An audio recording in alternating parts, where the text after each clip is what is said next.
Hi, this is Mazino JR, and I'm going to be giving you a chapter review for One Piece 1054. This will be my first video, so bear with me. Before we get into the video, please like, comment and subscribe.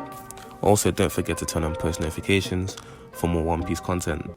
The chapter starts with a colour spread with a new Yonko, where you see Luffy and Buggy being the newcomers of the Four Emperors. You then see the Scabbards facing off Greenball.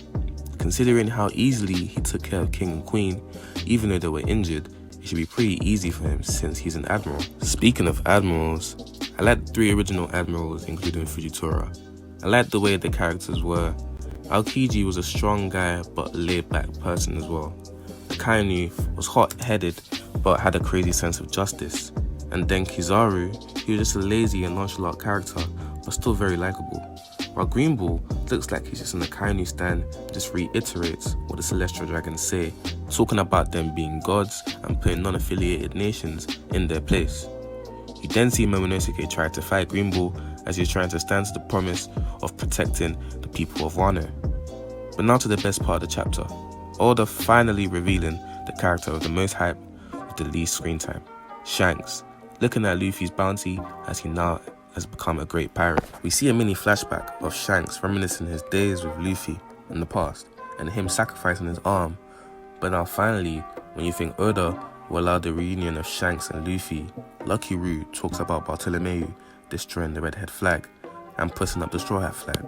Personally, I don't think Shanks will attack Bartolomeu for that, as he plans to finally go take the One Piece for himself. This shows how One Piece is finally entering its last saga. Shanks will probably take the Straw Hats to his territory, which I assume is Elbaf, where he may have the last word poneglyph, and may test the Straw Hats to see if they're ready. Shanks didn't go to Laugh-Tale with the Roger Pirates. We saw Roger saying he wished to be born in the same era as Joy Boy, so I think Shanks must have believed it to be fate for Luffy to eat the Gomu Gomu no Mi and sacrifice his arm on purpose to see the new Joy Boy grow. It's very possible that Joy Boy had this devil fruit before. Zunisha called Luffy Joy Boy. He has the sun god Nika mythical zone, who was someone who brought freedom to many people in the past. Since Joy Boy had a promise to bring the fishmen out of water, that could be seen as him trying to free them, so it makes sense for Joy Boy to have had the same fruit. Shanks may now want to go to Laugh-Tale with the new Joy Boy to see the One Piece. Then you have the Marines talking about Sabo being called the Flame Emperor. I think it's a cool nickname, to be honest. It seems the Gorosei are back to concealing information since they make it seem that Sabo assassinated Cobra, Vivi's father. I doubt he did that, since it was probably CP9 that did that, since Cobra was publicly opposing the world government at the Reverie. This could have been done by Emu, since Vivi was one of the pictures that he or she had next to Luffy and Blackbeard.